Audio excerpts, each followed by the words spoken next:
Bonjour et bienvenue sur le quiz de la semaine. Une émission proposée par Radio Prédication, animée par Dominique et Martine. Bonjour à tous, j'espère que vous êtes bien, que vous êtes en bonne santé. Ah ben oui, moi je remercie les auditeurs de Radio Prédication, soyez bénis. Bonjour Martinette. Bonjour tout le monde. Bonjour mon cher Marie. Comment c'est-il que tu vas donc? Bah je vais, à part que j'ai mal aux dents. Ah bah oui, t'as mal aux dents. Ça fait 3 semaines que je me traîne avec un mal de dents. Bah oui, puis en plus, les dentistes, ils sont pas encore ouverts. Ben non. Ben non. Oh, on est vraiment dans la misère là. Eh ben, bienvenue à tous pour ce nouveau quiz de la semaine. On va essayer de pas trop dire de bêtises, hein Martine? Non, on va essayer. On va essayer. C'est pas sûr qu'on y arrive, mais on va essayer. Alors donc, le quiz de la semaine, il va passer à Jean chapitre 16 aujourd'hui. Oui, Jean chapitre 16, on avance doucement. Oui, il y a une trentaine de chapitres, je crois. Attendez, je vérifie parce que... Non, 21 chapitres. Oh, attends. Alors donc à 16 déjà, on n'est pas loin de la fin. Enfin, on est plus près de la fin que du début. On est au milieu, on va dire. On est au milieu, ouais. Et alors, côté musique, je me suis tourné vers Integrity Music. Oui, c'est encore américain. Je sais, c'est comme ça que voulez-vous que je vous dise. Normalement, le premier chant, ça devrait être Never Far. Bon. Le deuxième, c'est On My Side. Bon. J'ai pas les interprètes. Bon. Et puis le troisième, si tout va bien, ça sera donc... Bless the Lord, 10 000 Reasons. Bon. Ah oui, je sais, mon anglais et moi, ça fait 2. Et puis, on n'est pas encore tombé d'accord. Oh, ça viendra un jour, que voulez-vous? Oui. Oui. Puis, maintenant, on va passer à la question de... Peu trop de l'Éternel. Eh oui, peu trop de l'Éternel sur Twitter. Oui. Alors, on va aller voir cette question. Alors, il a posé les questions dures, cette semaine, peu trop de l'Éternel. Oh, oui. Alors, dans les durs, j'ai essayé de prendre la moins dure, mais elle est dure quand même, finalement. Bon, on va essayer quand même. Attention, Martinette, t'es prête? Oui. Les auditeurs, vous êtes prêts? Ouais. Bon, ça va. Comment s'appelle cet éleveur de Tekoa qui devint prophète du Seigneur? Oh, je sais, ça commence bien. Comment s'appelle cet éleveur de Tekoa qui devint prophète du Seigneur? Est-ce que c'est David, Amos ou Élisée? Bon. Déjà, je sais pas, regardez déjà les métiers, si vous vous rappelez des métiers de David, par exemple, ou le métier d'Élisée, ou le métier d'Amos, vous pouvez éliminer comme ça petit à petit.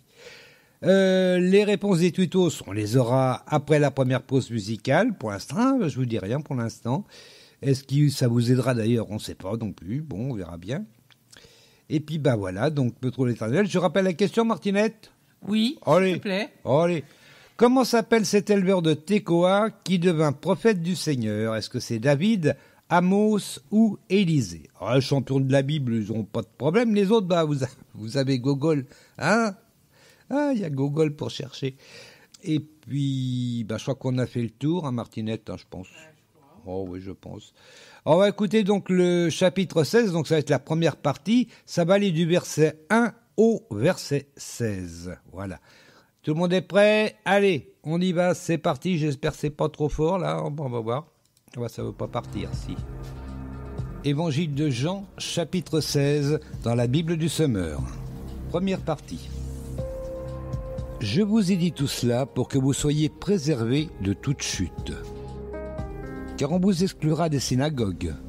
Et même l'heure vient où tous ceux qui vous mettront à mort s'imagineront rendre un culte à Dieu. Ils en arriveront là parce qu'ils n'ont jamais connu ni mon Père, ni moi. Je vous ai annoncé tout cela d'avance pour que lorsque l'heure sera venue pour eux d'agir ainsi, vous vous rappeliez que je vous l'ai prédit. Je ne vous ai pas parlé dès le début parce que j'étais encore avec vous. Maintenant, je vais auprès de celui qui m'a envoyé. Et aucun de vous ne me demande où je vais. Mais à cause de ce que je vous ai dit, la tristesse vous a envahi. Pourtant, c'est la vérité que je vais vous dire. Il vaut mieux pour vous que je m'en aille. En effet, si je ne m'en vais pas, le défenseur ne viendra pas à vous. Mais si je m'en vais, alors je vous l'enverrai. Et quand il sera venu, il prouvera au monde qu'il s'égare au sujet du péché, de ce qui est juste et du jugement de Dieu. Au sujet du péché, parce qu'il ne croit pas en moi. Au sujet de ce qui est juste, parce que je m'en vais auprès du Père et que vous ne me verrez plus. Au sujet du jugement de Dieu, parce que le dominateur de ce monde est d'ores et déjà condamné. J'ai encore beaucoup de choses à vous dire, mais elles sont encore trop lourdes à porter pour vous. Quand l'Esprit de vérité sera venu, il vous conduira dans la vérité tout entière, car il ne parlera pas de lui-même, mais tout ce qu'il aura entendu, il le dira, et il vous annoncera les choses à venir. Il manifestera ma gloire, car il puisera dans ce qui est à moi, et vous l'annoncera. Tout ce que le Père possède m'appartient à moi aussi. Voilà pourquoi je vous dis qu'il puisera dans ce qui est à moi, et vous l'annoncera. Dans peu de temps, vous ne me verrez plus. Puis encore un peu de temps, et vous me reverrez.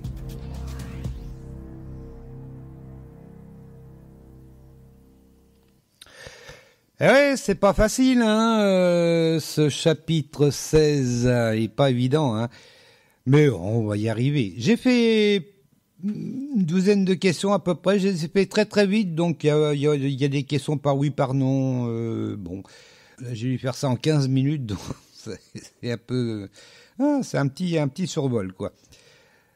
Eh ben, sur ce, on va commencer par la première question, Martinette. Alors, la première question, les disciples seront exclus des églises, des temples ou des synagogues? Les disciples seront exclus des églises, des temples ou des synagogues? 10 secondes. Ah bah, allez. Ah mais on ne peut pas y aller. Ah.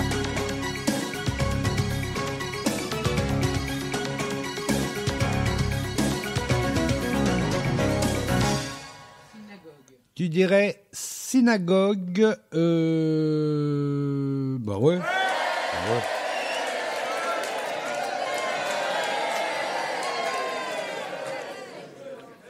Eh ben oui, c'est les synagogues, les églises. Ouais, des synagogues, on appelait ça des temples aussi, je crois, il me semble, dans la Bible. Mais bon.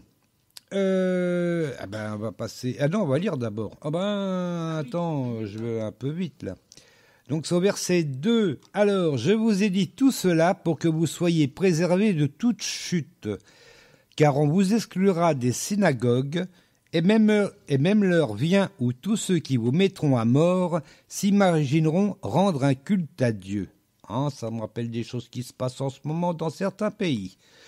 Mais je n'en dirai pas plus, Oui. Non, oui, ça vaut mieux. Alors, la deuxième question maintenant. Pourquoi Jésus ne leur a rien dit? Pourquoi Jésus ne leur a rien dit? Parce qu'il n'en avait pas envie. Attends. Parce qu'il était avec eux? Ou parce qu'il était sans voix? Pourquoi pas non plus. Bon. Allez, pourquoi Jésus ne leur a rien dit? Parce qu'il n'en avait pas envie, parce qu'il était avec eux, ou parce qu'il était resté sans voix. C'est mieux comme ça.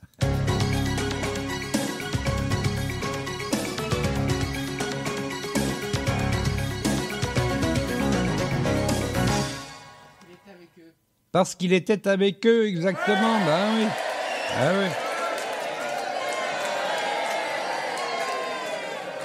Ah oui. On va lire ça, c'est au verset 4, donc on va lire le 3 et le 4. Ils en arriveront là parce qu'ils n'ont jamais connu ni mon Père, ni moi. Voilà.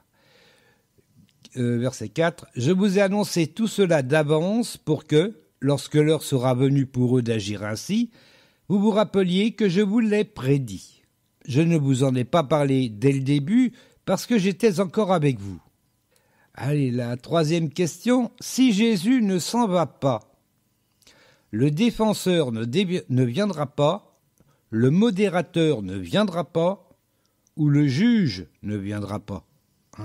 Qu'est-ce qui ne viendra pas si Jésus ne s'en va pas?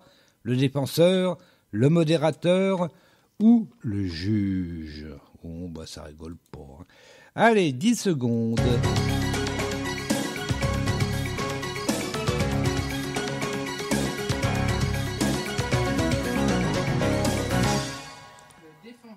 Le défenseur, exactement. Le défenseur, c'est le Saint-Esprit.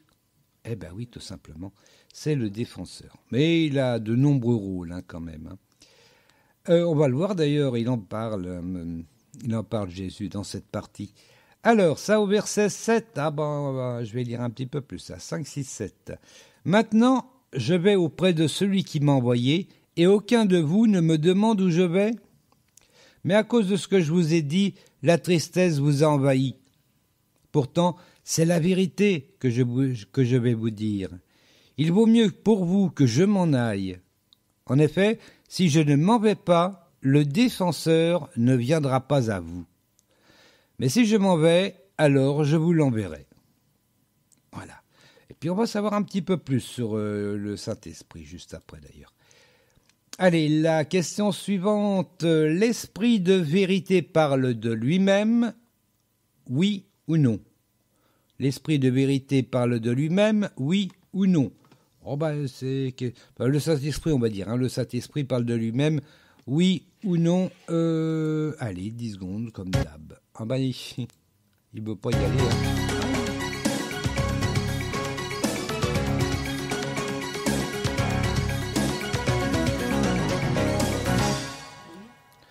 Tu dirais oui, l'Esprit de vérité parle de lui-même. J'ai dit oui. T'as dit oui. Non.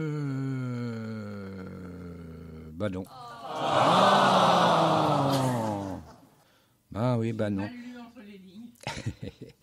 Alors par contre, j'ai pas marqué. Il y a plein de questions. J'ai pas marqué le numéro du verset. Ça va être facile, ça. Enfin bref, on commence du 8 et puis on verra dès que j'arrive là, je m'arrête. Alors, quand il sera venu, il prouvera au monde qu'il s'égare au sujet du péché, de ce qui est juste et du jugement de Dieu. Au sujet du péché, parce qu'il ne croit pas en moi. Au sujet de ce qui est juste, parce que je m'en vais auprès du Père et que vous ne me verrez plus. Et au sujet du jugement de Dieu, parce que le dominateur de ce monde est d'ores et déjà condamné. J'ai encore beaucoup de choses à vous dire, mais elles sont encore trop lourdes à porter pour vous. Quand l'Esprit de vérité sera venu, il vous conduira dans la vérité tout entière, car il ne parlera pas de lui-même, mais tout ce qu'il aura entendu, il le dira, et il vous annoncera les choses à venir. Voilà, donc le Saint-Esprit ne parle pas de lui-même, c'est une liaison directe avec Jésus et le Père, entre le Fils et le Père. Oui, c'est important ça quand même, cette connexion directe. On va passer à la question suivante, donc du coup, je n'ai pas plus de numéros de versets, mais c'est pas grave. Tout ce que le Père possède appartient aussi à Jésus. Tout ce que le Père possède appartient aussi à Jésus. Oui ou non? Allez, 10 secondes.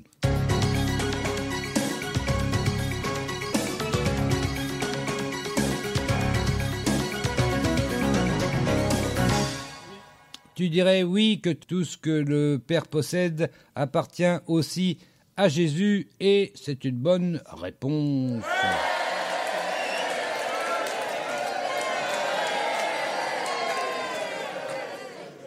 Eh oui, on va lire ça. Apparemment, j'ai pas posé de... Ça va jusqu'au 16, oui, c'est vrai qu'on est presque arrivé quand même. Alors, donc, on en est au 14, oui. Il manifestera ma gloire, car il puisera dans ce qui est à moi et vous l'annoncera. Tout ce que le Père possède m'appartient à moi aussi. Voilà pourquoi je vous dis qu'il puisera dans ce qui est à moi et vous l'annoncera. Le Saint-Esprit, c'est une connexion, il va puiser tout ce que vous avez besoin, tout ce que dans votre esprit, spirituellement. Tout ça, c'est spirituel, c'est pas charnel, c'est spirituel. Mais donc, le Saint-Esprit, dès que vous avez besoin de quelque chose ou une réponse, il va puiser ça directement en Jésus et au Père. Voilà, directement, à la source. Là, je crois qu'on est arrivé... Ah non, le 16, on va lire le verset 16 quand même. « Dans peu de temps, vous ne me verrez plus, puis encore un peu de temps, et vous me reverrez. » Ça, les disciples, là, ils sont un peu perdus quand même. Faut le dire. Un coup, il est là, un coup, il est plus là. Et puis un coup, il est revenu. Alors ça, c'est bizarre. Oui, ils savent pas encore tout, mais bon, ils vont le savoir. Je rappelle toujours le jour de la Pentecôte que c'est vrai que c'est là que le